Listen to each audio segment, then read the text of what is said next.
अधिकारी, सर्व विविध रिक्षा संघटनेचे पदाधिकारी, त्याचप्रमाणे रिक्षा व टॅक्सी बांधव यांचे प्रादेशिक परिवहन कार्यालय सोलापूर यांच्याकडून स्वागत करते.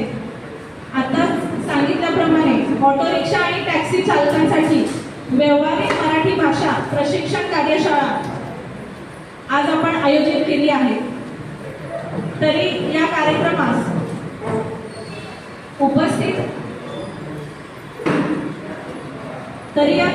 उपस्थित सर्व प्रमुख पाहुण्यांचे परिचय करण्यासाठी मी सहाय्यक प्रादेशिक परिवहन अधिकारी श्री स्वप्नील गिरी साहेबांना विनंती करते की त्यांनी परिचयास सुरुवात करावी.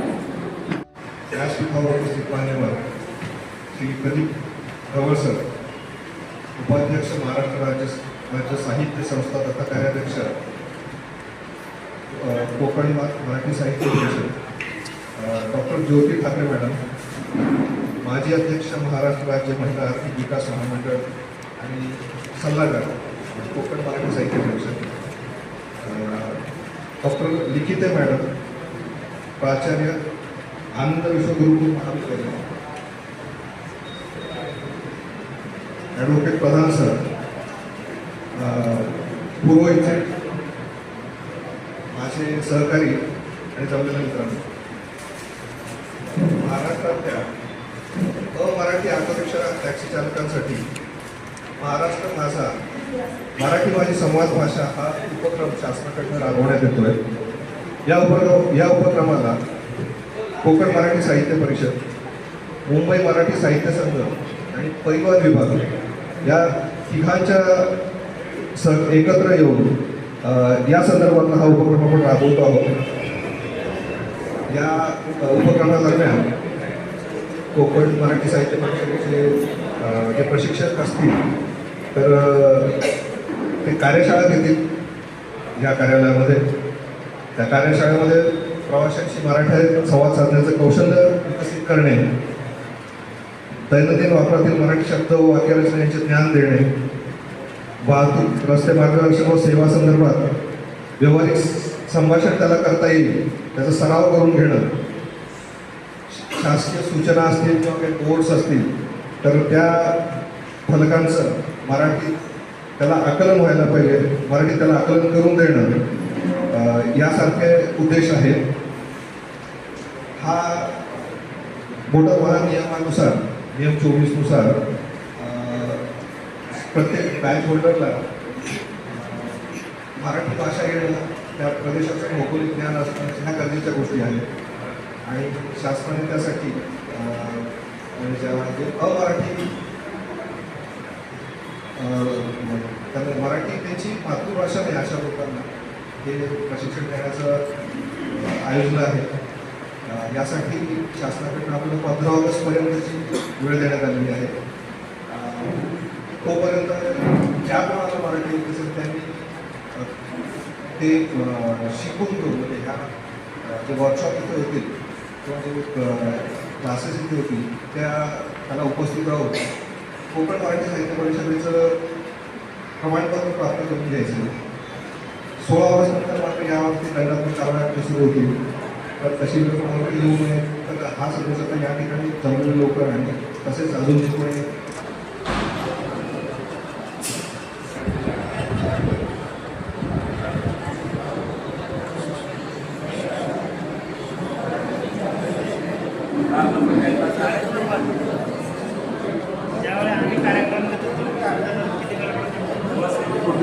आधी जय महाराष्ट्र.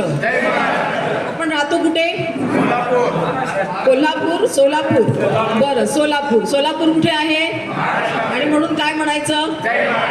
हात काय रिक्षावरच ठेवलेत का? हात कुठे आहेत? काय म्हणायचं? जय महाराष्ट्र. ज्या भागात राहतो त्या भागाचा जय जयकार केला चांगली गोष्ट. आम्ही भारताचा पण जय जयकार आपण केला पाहिजे, बरोबर ना? जय हिंद म्हणतो ना. हा, हिंदुस्तान म्हणून जय हिंद, तसं जय महाराष्ट्र, कारण आम्ही महाराष्ट्रामध्ये राहतो. आपल्या सगळ्यांना हातामध्ये पुस्तिका दिलेली आहे दिली. हा, ती छोटी आहे, ही थोडीशी मोठी आहे. मी तुम्हाला इथे दाखवायला आणलेली आहे. तीच पुस्तिका आहे, काही फरक नाही आहे. तुम्ही बघा बरं, तुमच्या पुस्तिकेवर सुद्धा एक नकाशा आहे ना? कसला नकाशा आहे तो? महाराष्ट्राचा. आणि त्या नकाशामध्ये काय लिहिलंय बरं? म लिहिलंय. म कसला आहे? महाराष्ट्राचा. बरोबर ना? पहिला म कसला आहे? महाराष्ट्राचा. आणखीन म कसला आहे? मराठीचा. आणखीन म कसला आहे? नाही, माझा कसा होईल? म म्हटलं ना. म तो मा झाला. मातृभाषा मा, माझा मा. मला म म्हणायचं आहे तुम्हाला. म कसला आहे? पहिला महाराष्ट्र, दुसरा मराठी आणि तिसरा म कसला? आम्ही आता 3 जिल्हे केले मराठवाड्यातले आणि आम्हाला माहित नव्हतं, पण तिसरा म आम्हाला मराठवाड्यातल्या लोकांनी सांगितला की तिसरा म मराठवाड्याचा. काय सांगितलं आम्हाला लोकांनी मराठवाड्याच्या? म मराठवाड्याचा. आता हे आम्ही नवीन शिकलो. काही गोष्टी तुमच्याकडून पण शिकायच्या असतात ना. सगळंच काही आलेल्या लोकांनी नाही शिकवायचं, काही गोष्टी तुम्ही शिकवतात. तशी एक गोष्ट आम्हाला शिकवली म मराठवाड्याचा. पण त्याच्याही पुढे आणखीन एक म आहे आणि तो म आहे ममत्वाचा, ममतेचा. आणि ज्या वेळेला ममता येते त्यावेळेला आपल्याला आधी कोण आठवतं? अगदी बरोबर. कोण आठवतं? आपली आई. बरोबर ना? म्हणजे याचा अर्थ काय या मचा? महाराष्ट्रात राहून मराठी लोकांनी आम्हाला ममता दिली, ममत्व दाखवलं आणि त्यामुळे आम्ही आमची रोजीरोटी या प्रांतामध्ये करू शकलो. खरं आहे का खोटं आहे? खरं आहे ना? आणि त्यामुळे आपण काय शिकलं पाहिजे? मराठी शिकलं पाहिजे. दादांनी मगाशी एक खूप छान प्रश्न आधी सुरुवातीला विचारला. खरं तर आम्ही प्रश्न नंतर घेणार आहोत, पण त्यांनी प्रश्न विचारला की केरळामधून आलेला माणूस आहे आणि आम्ही त्याच्याशी मराठीमध्ये बोलतो, पण त्या केरळावाल्याला येत नाही ना, मग आम्ही काय करू? याचं एक छान गमतीशीर उदाहरण सांगते. महाराष्ट्र राज्याची महिला आर्थिक विकास महामंडळाची अध्यक्ष म्हणून मला कर्नाटकला बोलवलं होतं. कर्नाटकला का बोलवलं? तिकडे जॅकफ्रूट फेस्टिवल म्हणजे फणस महोत्सव त्या ठिकाणी होता.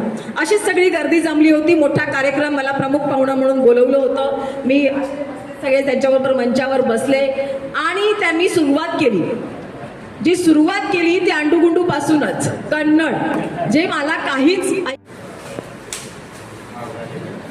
सगळ्यांनी शाळेचा कचरा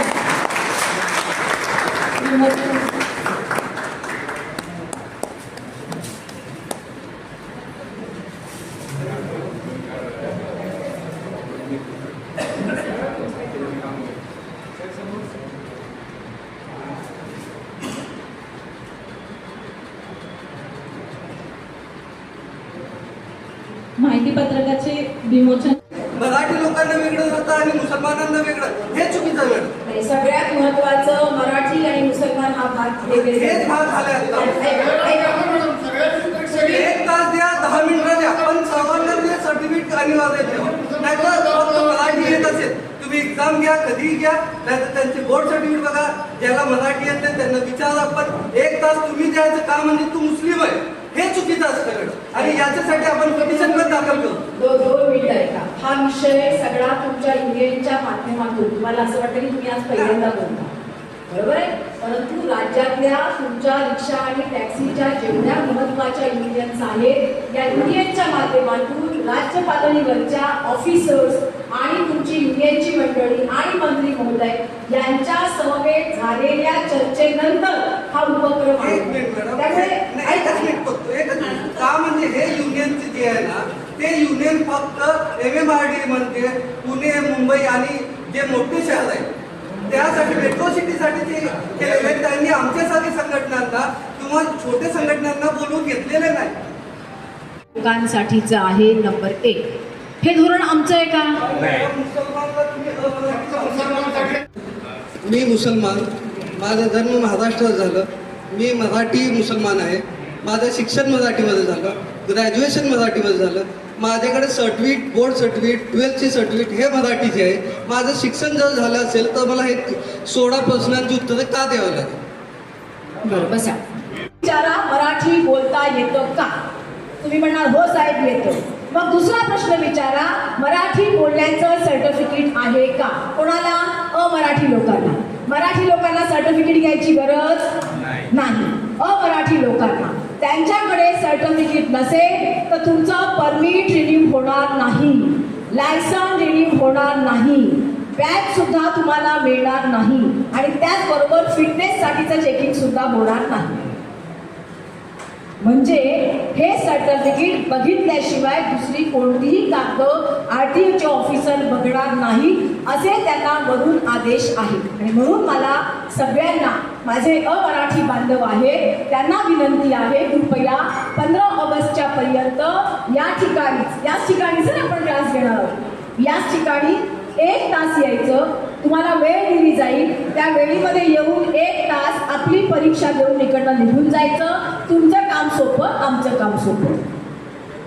आणि जे मराठी बांधव आले ज्यांना माहित नाही हा क्लास कोणासाठी काय, तुमच्या मनात शंका म्हणून काही मराठी लोक आलेत ना, काही मराठी बरोबर ना, हा, तर काही मराठी आल्यात, त्या मराठी बांधवांनी अमराठी लोकांना जाऊन सांगायचं. आमचे मुस्लिम बांधव आहेत, केरळवाले आहेत, कर्नाटकवाले आहेत, त्यांना जाऊन सांगा कि भैया जाके पहले सर्टिफिकेट ले लो और सर्टिफिकेट लेना है तो पहले पाठ्यक्रम पढ़ो, अगर नहीं आता तो प्रैक्टिस करो, फिर भी नहीं आता तो हमारे प्रशिक्षक यहाँ पे बैठे हैं सिखाने के लिए.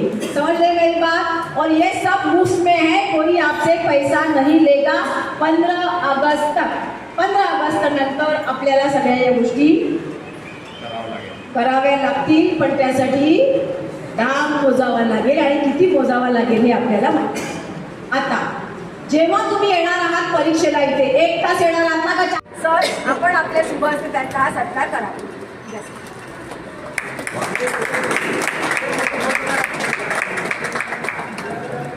पोचवायची जबाबदारी आमची. ओके, हे तर ॲग्री.